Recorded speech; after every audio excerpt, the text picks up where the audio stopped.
que é a grande tribulação. Eu não sei se precisa regular um pouco. Os irmãos da galeria estão enxergando bem daí, meus irmãos? Amém? Tudo bem. Então, parece que está claro aqui. Nós vamos iniciar então, irmãos, falando sobre a grande tribulação.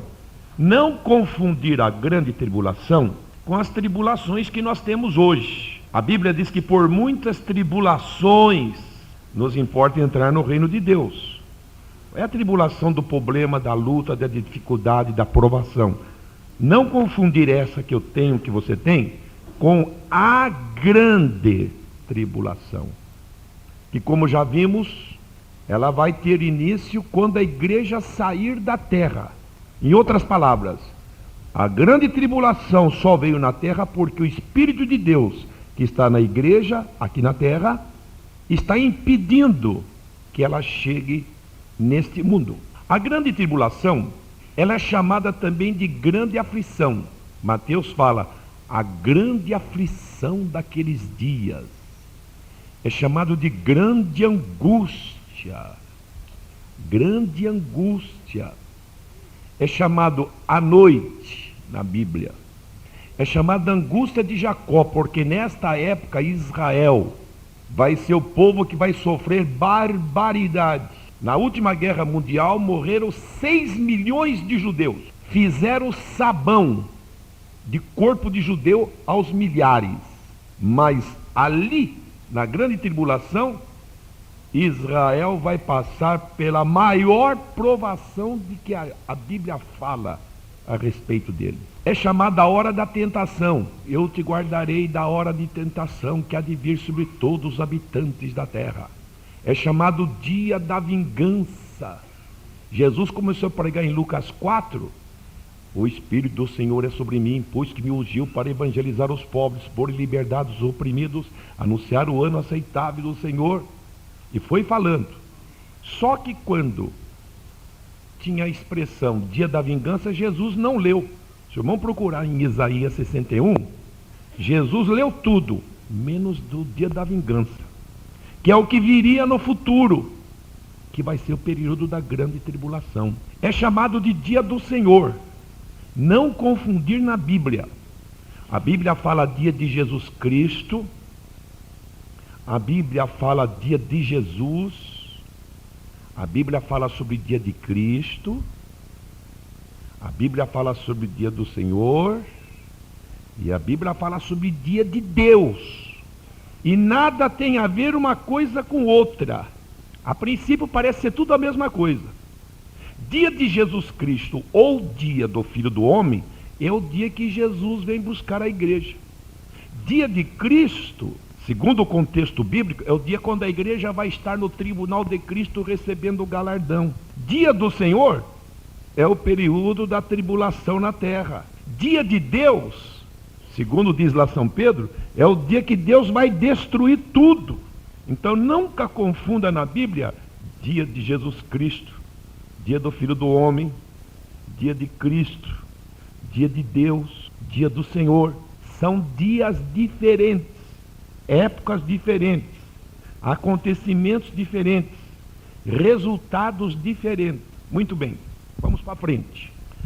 Quando que vai ter lugar a grande tribulação? Após o arrebatamento da igreja. Vejamos as considerações abaixo. A grande tribulação é o tempo da ira de Deus, e a igreja estará salva desta ira. Aqui diz assim, vai povo meu, entra nos teus aposentos até que passe a ira. Deus não nos destinou para a ira, mas para a aquisição da salvação. Nenhuma condenação há para os que estão em Cristo Jesus. B, a igreja tem a promessa de escapar desse período. Lucas 21:26 diz assim, vigiai em todo o tempo, orando para que sejais havidos por dignos de evitar todas estas coisas que hão de acontecer e estar em pé diante do Filho do Homem. C. As figuras bíblicas mostram claramente que a igreja escapará deste período.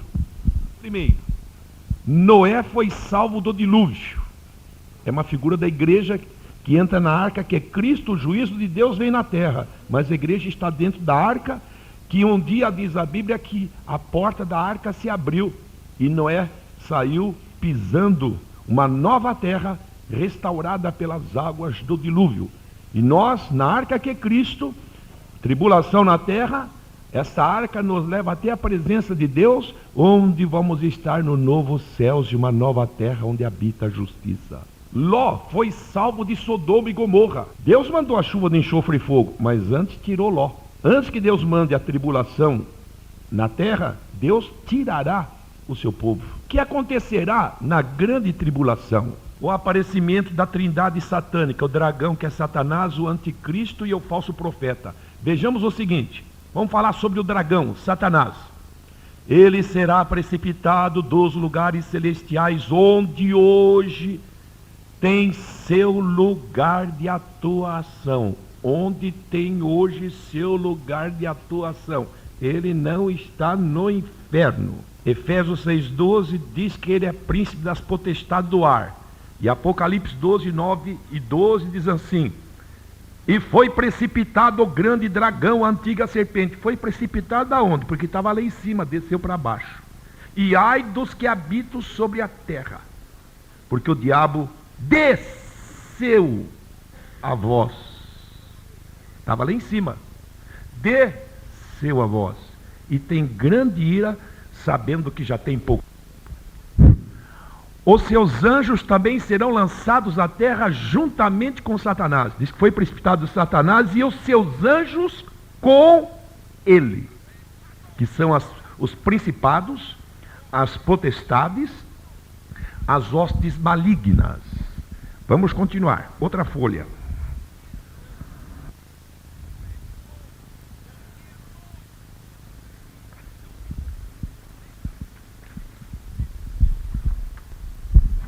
O anticristo, ele é contra Cristo. Tempo não dá, irmãos, para ler todas essas referências. Mas com a apostila os irmãos vão ler, vão estudar com calma. Ah, será um homem normal como os outros, isto é, nascido de mulher. Esses textos da Bíblia provam que é um homem normal nascido de mulher. B, será revestido de poderes malignos para execução das suas obras nefastas, nunca vistas. Vai fazer sinais também. Sinais e prodígios de mentira, diz a Bíblia. C, os seus nomes, quer dizer, os nomes do anticristo, os seus nomes mostram quem ele é, o seu caráter. Ele é chamado anticristo, ele é chamado iníquo, ele é chamado a besta que sobe do mar, é chamado filho da perdição, e é chamado homem do pecado. Características pessoais do anticristo: ele será um gênio. Este homem será um gênio. Aonde? Em oratória. Ele fala de arrebatar as pessoas, mais ou menos talvez como foi Hitler. Quem lê a história de Hitler diz que quando ele falava, o povo alemão estava disposto a pegar na arma para fazer o que viesse e desse pela frente. Tal poder da oratória que tinha Hitler. Ele será um gênio na área militar, cheio de estratégia. É só ler o livro do Apocalipse. Ele será um gênio no campo religioso, para tratar assuntos religiosos. Ele será um gênio na área intelectual, trabalhando na área intelectual. Será um gênio no campo político, tratando com as nações, para lutar contra Cristo e o seu governo. Será um gênio na área comercial, fazendo as transações com as nações. Figuras do anticristo no Velho Testamento. Caim é uma figura do anticristo. Matou o irmão Abel, servo de Deus. Faraó oprimiu o povo de Israel. Coré é uma figura, porque promoveu rebelião. Saul é uma figura do anticristo, porque intrometeu-se no santuário, e o anticristo vai intrometer-se no santuário. Vai sentar no trono de Deus, querendo e exigindo adoração. O judeu diz: espera, nós adoramos a Deus. E você quer adoração? Rompemos o nosso pacto. 3 anos e meio. Foi uma aparente paz. Aí começam as calamidades. Senaqueribe é uma figura do anticristo, esforçou-se para destruir Jerusalém. Nabucodonosor, uma figura do anticristo, sua estátua de ouro e adoração a ela. O anticristo vai exigir adoração. Amã É uma figura do anticristo, o propósito de exterminar todos os judeus. Atividades pessoais do anticristo. Ele vai fazer a vontade de Satanás, ele opõe-se a Deus, ele promove a expansão da apostasia e da impiedade, ele recebe a adoração que pertence só a Deus, ele vai atuar como ditador mundial com tirania e crueldade, ele vai reinar por 7 anos, ele vai controlar a área econômica, a área política, controlar a religião, controlar a mente dos homens e todos o admirarão, falta um ão aqui, controlar o futuro império romano restaurado e controlar os exércitos e levá-los ao Armagedon, onde dar-se a última batalha, que é a batalha das nações contra Cristo e o governo que ele estiver exercendo na terra. É quando desce a palavra de Deus que sai da boca de Jesus e começa a exterminar aqueles que se levantam contra ele. Como se manifesta hoje o espírito do anticristo? Através de falsas doutrinas. É espírito do anticristo. Através do ecumenismo. Ecumenismo é espírito do anticristo. Nós cremos na união, baseada na mesma fé, no mesmo Deus, na mesma esperança, no mesmo batismo, na mesma convicção. Se manifesta o espírito do anticristo através da apostasia, também negando que Cristo veio em carne. Negando que Cristo veio em carne é espírito do anticristo. Torcendo a palavra de Deus é o espírito do anticristo. Através do comunismo é o espírito do anticristo já operando. A Bíblia diz que o espírito do anticristo já opera. O homem, ele não entrou em evidência, mas o espírito dele já está trabalhando na terra. O falso profeta que é contra o Espírito Santo será um homem como os outros, um homem comum como os outros. Sua missão será apresentar o anticristo e não a si mesmo. É uma imitação do Espírito Santo. Jesus diz assim: ele não falará de mim, de si mesmo, mas ele me glorificará. O Espírito Santo não fala dele mesmo. Jesus, Jesus, Jesus, Jesus. É o que vai fazer o anticristo. O falso profeta, sua missão será apresentar o anticristo e não a si mesmo. Obrigará todos a receberem o sinal da besta. Quem não tiver o sinal não poderá comprar ou vender. Será revestido de poderes malignos. Tem aparência de um cordeiro, mas falará como dragão. Aparência de cordeiro, mas fala como dragão. A missão do falso profeta será imitar a obra do Espírito Santo. Veja como Satanás é imitador mesmo. Induzirá os homens a adorar o anticristo. Operará grandes milagres, prodígios de mentira, diz a Bíblia. Selará. O Espírito Santo sela, e ele vai selar também. Selará seus seguidores com o sinal da besta. Nós temos o sinal, as marcas de Cristo. Aí vai ter as marcas da besta. Sem o que ninguém poderá comprar ou vender. Quem não receber esse sinal será morto. Os que receberem o sinal receberão castigos terríveis. A quase totalidade dos homens aceitará este sinal. Muitos recusarão receber o sinal da besta e ele os vencerá e os matará. Embora sejam mortos pela besta, sairão vitoriosos sobre ele. Apocalipse 15:2. E os seus nomes estarão escritos no livro da vida, são os mártires da grande tribulação que falamos ontem e hoje vamos falar novamente. Uma pergunta: haverá salvação no período da grande tribulação?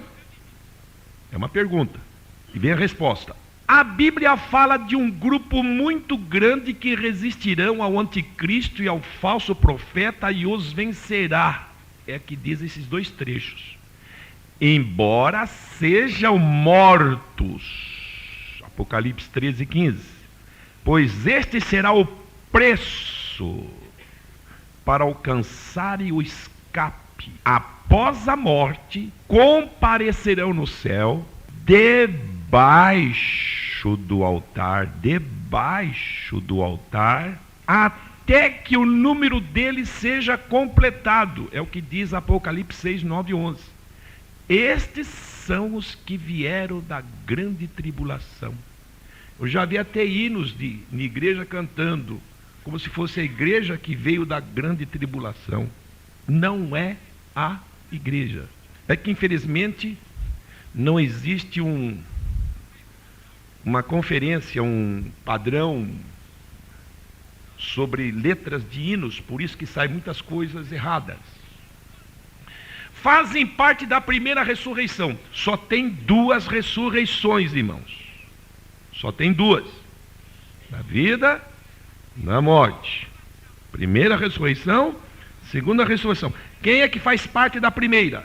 Porque a Bíblia diz assim: bem-aventurados que têm parte na primeira ressurreição, sobre eles não tem poder a segunda morte, mas reinarão com Cristo durante 1000 anos. Fazem parte da primeira ressurreição. A primeira ressurreição, a dos justos, que diz Daniel, uns ressuscitarão para gozo eterno. Dos justos. Primeiro, Cristo, as primícias. Cristo foi o primeiro, abriu a porta. 2, a igreja. A Bíblia diz, e depois diz lá assim, 1 Coríntios 15, 52, e depois os que são de Cristo na sua vinda. E no fim da grande tribulação, os mártires da grande tribulação fazem parte da primeira ressurreição. A segunda ressurreição é dos ímpios. Uns ressuscitarão para vergonha e desprezo eterno. Irão reviver. Os mártires irão reviver. Não confundir com transformação. A Bíblia diz, e reviveram. Reviver é voltar a viver com todos os triunfos que antes tinha. Ao passo que quando fala da igreja diz, e nós seremos transformados num abrir e fechar de olhos. Transformados. Ali diz reviver. É diferente. Irão reviver, isto é, voltarão à vida física com todos os triunfos espirituais e serão privilegiados com a imortalidade, pois para sempre viverão com Cristo. Reviver. Nunca esqueço desta pequena palavra. Serão sacerdotes de Deus e reinarão com Cristo. E será um grupo distinto da igreja. Nunca esqueça, os mártires da grande tribulação vão reinar com Cristo, porém é um grupo distinto da igreja. E vamos ver por quê? Os mártires, aqui está o que acontece com os mártires, aqui diz o que acontece com a igreja. Bom, a igreja foi arrebatada 7 anos antes dos mártires. E vamos ver as diferenças? Nos mártires diz assim, reviveram. Diz lá, reviveram. Ao passo que a igreja diz assim, corpos transformados e glorificados. É diferente. Dos mártires diz assim, estão diante do trono. Ali diz, estão sentados no trono. Estão diante do trono. E um grupo está sentado no trono. Não participam do julgamento do tribunal de Cristo. A igreja participa do julgamento do tribunal de Cristo. chegarão no céu depois do casamento. Que a igreja sobe, vai ser levada ao tribunal de Cristo, depois vai para as bodas, se ela é noiva, vai se tornar esposa.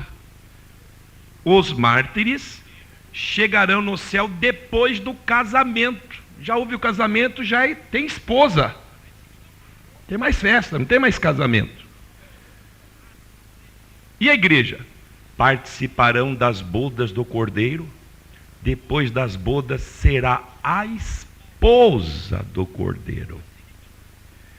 Os mártires, diz a Bíblia, que estão com palmas nas mãos. Ali diz, sem palmas.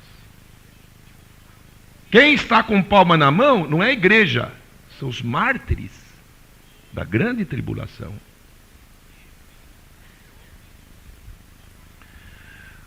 Os mártires subirão aos céus. Aliás, aqui está invertido. Subirão aos céus 7 anos, dá certo. Subirão aos céus 7 anos ao lado do esposo. Já houve a festa. Chegaram depois do casamento. Muito bem, vamos continuar. A volta de Jesus em glória é quando ele vem com a igreja. Eis que vem com as nuvens, todo olho o verá, e todas as tribos da terra verão vir o Filho do Homem com poder e grande glória. Volta de Jesus em glória. Definição: é a volta de Jesus com o seu povo. Também é conhecida como a segunda etapa da vinda de Jesus. Quando que será? No final da grande tribulação. Quem virá com ele? A igreja glorificada. Apocalipse 9:11 diz que ele desce e a igreja desce ao lado dele. Judas diz assim: eis que vindo é o Senhor com milhares de seus santos. Jesus com a igreja. Onde descerá? Onde que Jesus vai descer? Ou seja, onde porá os pés? No Monte das Oliveiras, que por meio de um terremoto se fenderá em dois. Zacarias 14 diz que vai se fender em dois. E os estudantes da Bíblia hoje, quando vão lá em Jerusalém, não pode deixar de chegar num determinado ponto do Monte das Oliveiras, aonde entende-se que para sair da cidade de Jerusalém, diz que o rio sairá da cidade e vai chegar no Mar Morto. Ele vai pôr os seus pés no Monte das Oliveiras. Zacarias diz que o monte se abrirá, e Ezequiel diz que um rio vai sair da cidade, passar pela fenda aberta e chegar até o Mar Morto, que hoje está a 400 metros abaixo do nível do mar. E o Mar Morto, que sempre foi o Mar Morto, passará a produzir muitos peixes, muitas árvores. E quem chega hoje em Jerusalém, há um mistério, que quem vai lá não pode deixar de ir na caverna dos Ezequias, que você entra dentro dela, quilômetros, num túnel que dá mais ou menos 3,5 metros de alto, aproximadamente, de 8 a 15 metros, um túnel que passa por debaixo da cidade, inclusive debaixo onde hoje está a Mesquita de Omar, onde já esteve o templo, os templos. E ninguém consegue explicar da onde que mina e cada vez começa a minar mais água. Então a gente entende que quando Jesus chegar, ele vai pôr os seus pés no Monte das Oliveiras, o monte se abrirá, talvez ali onde fica o vale do rio Cedron, que unirá a cidade de Jerusalém com o Mar Morto, porque se o monte abrir, qualquer rio corre e chega no Mar Morto. Profecias da Bíblia estão em andamento, glória a Deus. que acontecerá naquele dia? Para os judeus, estarão no auge da sua aflição.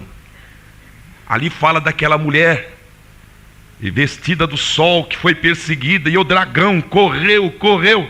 Aquilo fala da aflição do povo de Israel. Reconhecerão em Jesus o Messias. Finalmente precisou apanhar, sofrer. Houve a Primeira Guerra Mundial, 6 milhões. Depois a grande tribulação, morrem muitos judeus. Lá, finalmente Jesus é o nosso Messias. Depois, os que reconhecerem Jesus serão purificados. Ezequiel 36 diz assim: tirarei o vosso coração de pedra, vos darei um coração de carne, derramarei sobre vós o meu espírito. Serão purificados e salvos, conforme Isaías e Romanos 11 dizem assim, que o endurecimento veio em parte sobre Israel, em parte. Nós entramos, é que na visão profética, se tivéssemos aqui um quadro negro, nós iríamos ver o seguinte: os profetas, vamos supor que aqui tivesse um vale bem grande, e os profetas começaram a profetizar. Eles viram Israel se levantando no tempo dos reis. De repente eles não vêem nada no meio, mas lá na frente eles veem Israel no auge, Israel com toda exaltação, com toda a glória. Mas havia um vale no meio que eles não conseguiram enxergar. Nesse vale é que surge a igreja. Porque os profetas falaram para os judeus, pensando nos judeus. A igreja, no sentido dos gentios, era um mistério, irmãos. Era um mistério. Através do profeta Oséias é que Deus dizia: eu vou chamar meu povo, aquele que não era o meu povo, e minha amada, aquela que não era a minha amada. Vamos para frente. Deus fará uma aliança com eles. Agora sim, entra em ação as promessas de Deus para os judeus. Tem coisa na Bíblia, irmãos, que é só para judeu. Deuteronômio 28 é para judeus. E tem muitas coisas na Bíblia que é somente para os judeus. O sábado é somente para judeu. Aquele sacrifício que Deus disse será perpétuo nas vossas gerações, é para judeus, não é para a igreja. E o que vai acontecer para o anticristo e o falso profeta quando Jesus vier com a igreja? Jesus os vencerá. É a pedra que derruba a estátua, desmorona e enche toda a terra. As forças da natureza contra o anticristo, que atuarão contra o anticristo para a sua derrota. O anticristo e o falso profeta serão julgados pelo Senhor e lançados vivos no inferno, inaugurando-o. Quem vai inaugurar o inferno é o anticristo e o falso profeta. O inferno está preparado, não inaugurado. Vamos para frente. O que vai acontecer para Satanás? Será preso por um anjo designado pelo Senhor. Alguns interpretam que é o próprio Jesus. São duas correntes. De qualquer maneira, não importa se é um anjo designado pelo Senhor ou se é o próprio Jesus. O que é importante é que Satanás será preso e lançado no poço do abismo, onde ficará por 1000 anos. No poço do abismo, não é no inferno ainda não. Para os seguidores do anticristo e do falso profeta, eles se juntarão no Armagedon. Armagedon é um lugar chamado hoje, lá em Israel, Megido ou Megido, que está ao pé do Monte Tabor. E quem chega ali, por exemplo, no Armagedon, olha e vê uma tremenda planície, chamada a planície de Jezreel, onde bem no meio dela passa o rio Quizon, onde ali foi derrotado os exércitos de Cícera, onde Gedeão teve grandes vitórias. É uma planície imensa. É a peleja do Armagedon. Eles se juntarão no Armagedão para pelejar contra o Senhor, mas serão confundidos entre si, e entre si lutarão e serão destruídos pelo Senhor. Haverá tanta morte, isso é importante. É a Bíblia quem diz: haverá tanta morte que o sangue chegará à boca dos cavalos. Não é que o cavalo vai abaixar a boca, sangue com muita quantidade chegando à boca dos cavalos. É a expressão da Bíblia. Os abutres do céu se ajuntarão para comerem a carne dos reis e poderosos. Israel trabalhará 7 meses para limpar sua terra e sepultar os mortos. 7 meses para juntar os cadáveres e sepultar. Não precisa falar quanta gente vai morrer. Vamos para frente. Paulo, quantos minutos falta? Vamos correr.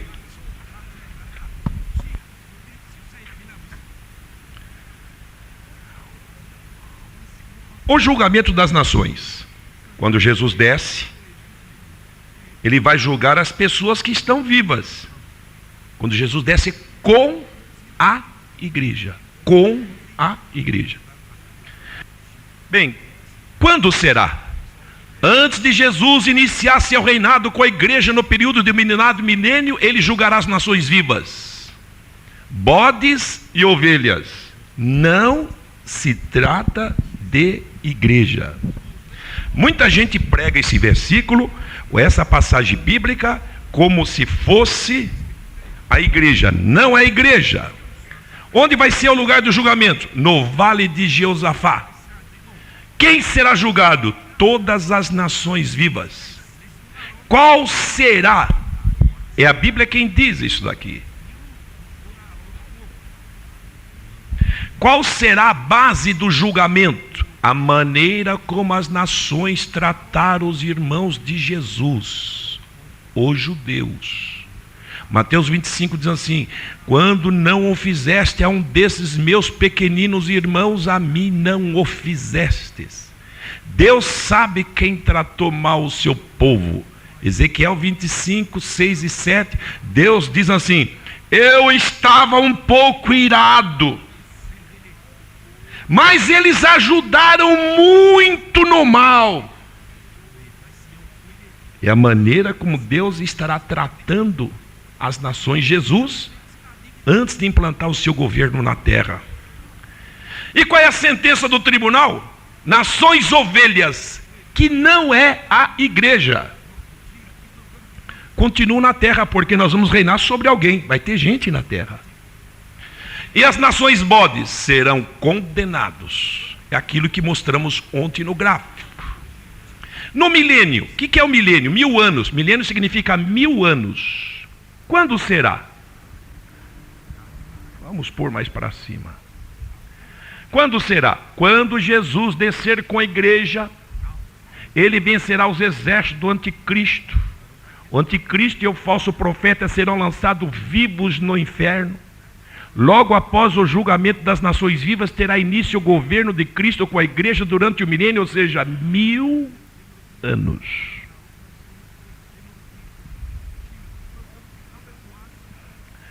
Onde será a capital mundial do seu governo? Alguém perguntou isso ontem. Jerusalém. De Sião sairá a lei e de Jerusalém sairá a ordem. Vem de cima para baixo. Isaías 62:4 também fala da glória da cidade. O tempo não permite.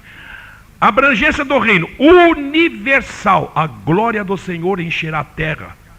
O que acontecerá? Paz universal como nunca houve no mundo. Não haverá mais nenhuma guerra. Grande queima de armamentos e materiais bélicos.